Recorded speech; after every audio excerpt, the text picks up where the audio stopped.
बढ़ावे। आदिवासी रीत रिवाज ला पीढ़ी आगे बढ़ावे।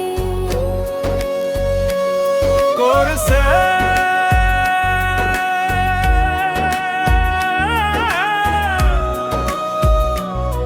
अरे बस्तर के परंपरा रे धरती के पहचाने।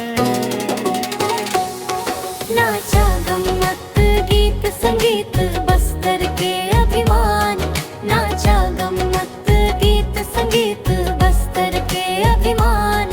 बस्तर के माटी महके रे जंगल गाथा गा रे। आदिवासी रीत रिवाज ला पीढ़ी आगे बढ़ावे। मौलिया नाचे घूम घूम के गोंडी सुर बिखराया।